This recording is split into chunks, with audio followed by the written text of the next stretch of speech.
Hello and welcome back to part 3 of the 4 life truths. I'm Wolfgang Riebe, your mind shift master.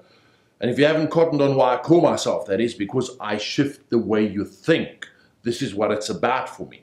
Today's life truth, the third one, is all about conditioning. What is conditioning? We are, as human beings, a product of society. What do I mean by that? Depending in the country and the culture you've been brought up in, that determines your behavior and your beliefs. This is not a thumbsuck, this is factual. It's called psychosocial, sociocultural, behavioristic conditions, which all play a role in who you are today. Somebody that's been brought up in the United States would think completely differently in behavior patterns and what they do to somebody that's been brought up in Saudi Arabia versus somebody that's been brought up in India versus somebody that's been brought up in South Africa or in Germany. We all think differently. And this is the big difficulty in today's world, is that people don't understand that even though we've all been brought up differently, we are actually all the same, and we need to learn to respect and understand each other more. But conditioning and circumstances in society today have resulted in us being different and being brainwashed to think in one way.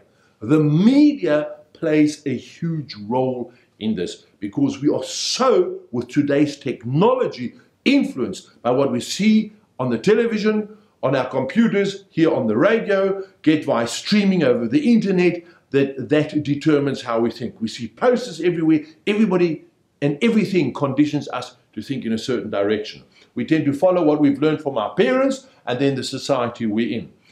That is what conditioning is about. And then we wonder why we're unhappy because we're not living our own thoughts and lives.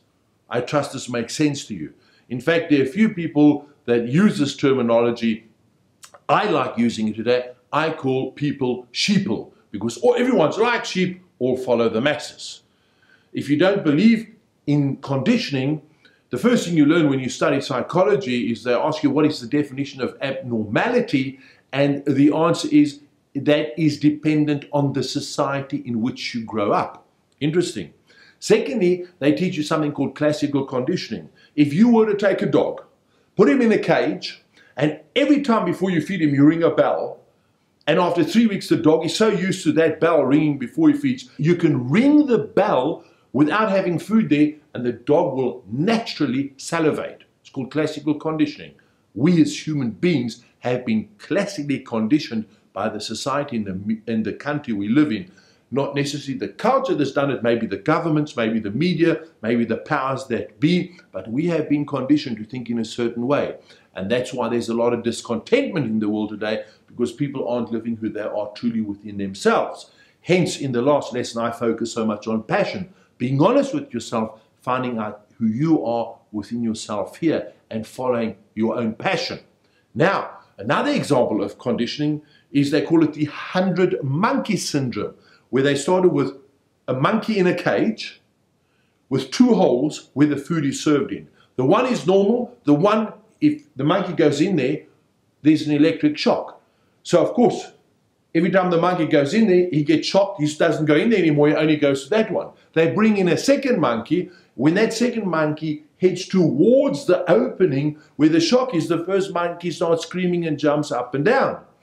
When they bring the third monkey in, even though the second one has never been shocked, and the third monkey wants to go to that hole, the other 2 start jumping up and down. In fact, after a while, once they've replaced all the monkeys and that initial monkey that actually experienced the shock is out of the system, all the other monkeys will jump up and down, and no one ever goes in there, even though there's no electric shock there anymore.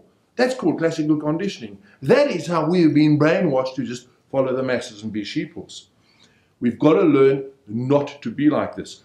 Hence, I started with the definition of what is wealth. We've got to learn not to be so materialistic, to realize that our happiness is not dependent on the new gadget and everything else that we buy out there. When I was younger, my dad always said to me, and he used to irritate me as a kid, I used to go insane. Every time I wanted to do something, and my friends said, he says, so if everyone jumps in the harbor, are you going to follow suit? Think about it.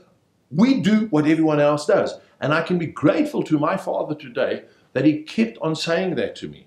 I remember as a youngster, I was actually, you won't say it today, but as a youngster, I was a professional ice skater. I was a gold medalist. I did figure skating. And I took part in a lot of ice shows. Now, because I did magic as a hobby then, not only did I have a principal lead skating role, but I would do a specialty magic act on ice. So if we did, let's say, Sinbad on ice, I'd be Abracaban, the wicked magician, doing the jumps and the spins plus doing magic. It was very unique. And I'll never forget, must have been about 20 years old, when a girl came up to me after a show once and she looked at me and she said, "You do what most people dream about doing." And at the time, I never grasped the power of what she said to me because I took it for granted. I'm like, what do you mean what people dream about doing? Don't people do this naturally? You see, the way I'd been brought up, I assumed that everybody just followed their heart and did what they wanted to do and followed their passion. But no, everyone's been conditioned to do the 9 to 5, get the gold watch and all this kind of stuff. Yes, today society has changed. Our new generations have seen the X and the Y generation are doing things differently. But still, people are conditioned. And we've got to get out of this conditioned mindset. We've got to start doing things completely differently. Otherwise, we're going to be frustrated. It makes me think of when I was a youngster, we didn't have DTS 7.1 digital surround sound. What was there? The only thing that existed was 16mm film rolls. You could hire a 16mm projector. The cover would come off. The speaker was in the cover. We at night would go out in the garden. We'd hang up a sheet against a wall or between two trees.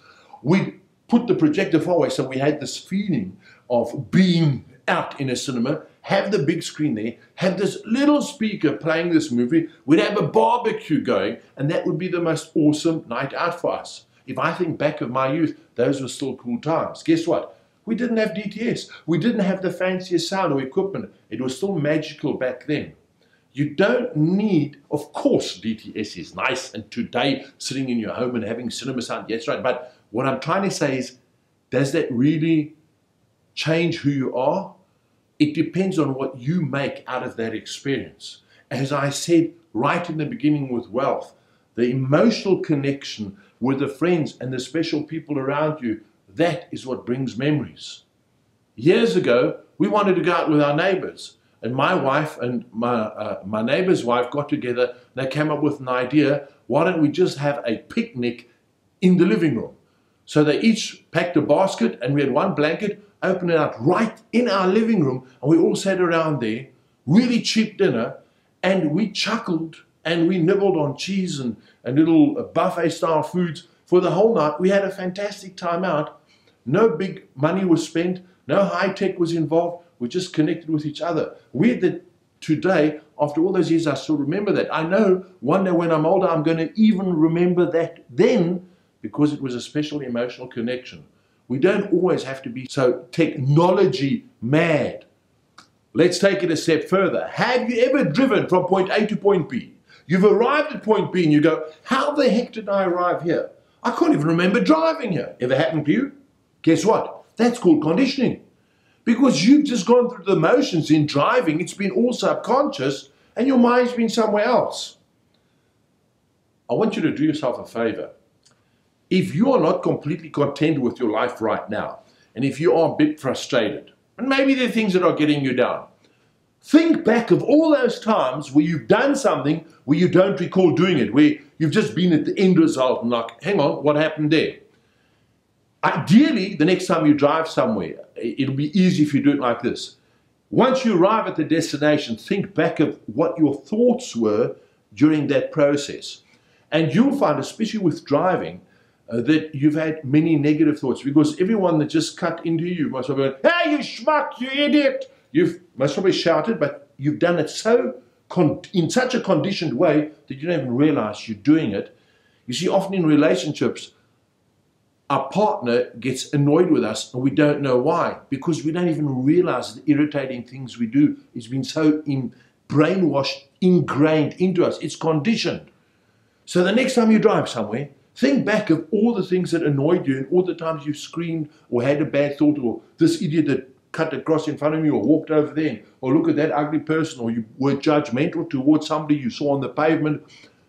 Go back to all those thoughts. Guess what? I am ashamed to say that the first time I did that, I really had a lot of negative and frustrated thoughts that were in my mind. And again, I don't believe I'm different to anybody else. I'm sure that would be the same with everybody out there. It's just we've been conditioned to be like that. But here's the great thing, you can change it. The first step is to actually realize, to think back and go, hang on, but this is who I actually have been, and I must do something about it. The first process in change is to become aware that there is a bit of a problem. I've always found that I was so conditioned and I was so caught up in the negativity, and only when I thought about it did I realize how many negative thoughts I actually had during the day, even in some things as mundane as driving from point A to point B. So then what happened is I made a conscious decision from now on when I drive somewhere that I actually am consciously driving. And guess what? Because I realized all the negative things I thought before, as they pop up, I start negating them, and suddenly I start becoming more positive, and in that way, I am more positive in life. What time do you wake up in the morning? Do you have a radio alarm that wakes you up? The majority of people, when they wake up 5, 5:30, 6:30, 7. They wake up with a radio alarm. In other words, on the hour, half an hour when the radio goes off, what's the first thing you hear? The news. And what is the news? Bad, negative, sensationalist, always annoying. So you wake up on the hour, half an hour, to a radio news broadcast, which is bad. And I've got some interesting news for you, not just in your country, worldwide. And if you're a journalist listening to this, or an editor, I have a challenge for you, because I've had this challenge for years to the media out there. Why is it that you always have to report the negative? If there's an accident, what's in the news? 12 killed in a horror crash. That's what they say. They don't say ambulance arrived in 2 minutes and saved 4 lives. No, it's always the more sensationalist, negative stuff. I have a challenge for you. I bet you that if you were to report the positive in every bad thing that happened out there, within 3 weeks, the entire nation's attitude and philosophy would be more positive. But you see, the editors all go, oh, that won't sell newspapers or won't sell magazines. Oh, come on. But anyway, I digress. See, this is what conditioning is about. You wake up to negative news broadcasts. You wake up, you hear negativity. You finish in the bathroom, you make breakfast, you hear more negativity. Now you drive to work in traffic, which already irritates you, and you hear a third negative news broadcast. Now you walk into the office, wah! Can anyone blame you? Because all you've heard is a lot of nonsense the whole morning. So I've got a bit of a tip for you. Do you know what time I wake up in the mornings? 17 minutes past 6. I set my alarm off the hour. This morning I woke up to mambo number 5. Now don't laugh. If you set your alarm just off the hour or half an hour, odds are that you will wake up to music. Whether you like the music or not, it's more positive than the news. When you are down and depressed in life, is it one little thing that cheeses you off? No, it's a culmination of a lot of things. So if you negate all those little things, guess what? Odds are you're going to be more positive in life. It's really simple. Add to this the fact that we are a product of society. Much of our behavior is not our own behavior, it's conditioned learned behavior. Now again, in one of my seminars, I actually bring this across in a very powerful point. I start talking about conditioning and I pick on someone, really randomly, nothing in particular, but I try and look for a face of a chap that I think is going to get annoyed. About 80% of the time it works. And I keep on making snide comments and remarks until that person actually gets annoyed. One of two things happen. Either they get up and start walking out, or they actually start cursing me, and I've had times where they actually want to come up onto stage and hit me. This is the reaction I want. And then immediately I go, whoa, stop, I apologize. Then I ask them to think about their reactions. And they look at me kind of curiously, not quite understanding what's going on. And then I explain, I said, here I am on stage. Why would I pick on you? I believe I'm kind of normal. My wife would argue with that, but I believe I'm kind of normal. And why would I pick on you and try and annoy you? Did you ever wonder why? And then they stop thinking. I go, because I'm trying to prove to you that your reaction towards me is a learned reaction. It's not a reaction that you would do if you looked within yourself. What you did was a conditioned response. They get even more confused. I say, look at this. I could have had a bad day. I could have had somebody that robbed me or did something bad to me that looks like you, that reminds me of you, hence I made those comments. Or, more likely, I made those comments because I wanted you to come up on the stage or walk out because I wanted to prove a point. And then they go, oh, I didn't get that. Are you with me? I actually got them to react. And why would they get up and walk out, or why would they come up and hit me? Because those are the learned reactions we've seen people do on television. I'm just trying to show people how conditioned we are. And once you do that with people, it's powerful, especially the person you've done it to. They realize, but damn, from now on, let me count to 10 before I react. Why do you think our parents used to say that to us? Count to 10 before you say something or respond. Because by then you've calmed down and the logical thinking has come in. You haven't had a learned reaction which you picked up off a damn soap opera on television, which you've been watching for the last 10 years. I trust this makes sense. This is really what it's all about. Once you understand this, then you can see how we are manipulated today. Brings me back to the last point. I've done a lot of work for various associations around the world. And one organization I have incredible amount of respect for, and I particularly enjoy doing things for, is Rotary. Now, not that I'm a member and want to make you become a member, but the reason they are so close to my heart, the reason that I think they are phenomenal, especially the people that have to do and that are part of this Rotary organization, are because of the 4 rules that they have. Rule number 1, is it the truth? They ask in whatever things they do, is it the truth? How many of us ask ourselves that before we say something or do something, is it the truth? And their second rule is it fair to all concerned?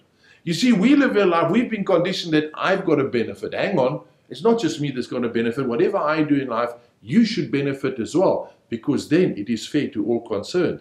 Isn't that just awesome? And the third one is, will it build goodwill and better friendships? Well, if it is the truth and it is fair to all concerned, obviously I'm going to create friendships and it's going to be fair to everyone and we're going to have goodwill and everyone's going to feel better about everything. Do you see how these rules follow onto one another? I think it's so powerful. And we that are not members of Rotary can learn so much from it. And it's 4 basic rules. And rule number 4, will it be beneficial to all concerned? Not just you and me, but everybody around there. Will it be beneficial for everyone concerned? I like to add on to that and say, and for the world out there. If we would all live our lives like that, don't you think the world would be an absolute awesome place? So, I've spoken long enough under conditioning. I do trust I've given you a new perspective on conditioning and that you can see life maybe a bit differently and therefore create a more positive outlook in what you do. Become aware how you're conditioned, recondition yourself to think differently and go out there and follow your dreams. So from me, Wolfgang Riebe, this was the 3rd life truth. I will see you in the 4th one, which is all about honesty. Until then, from me, bye.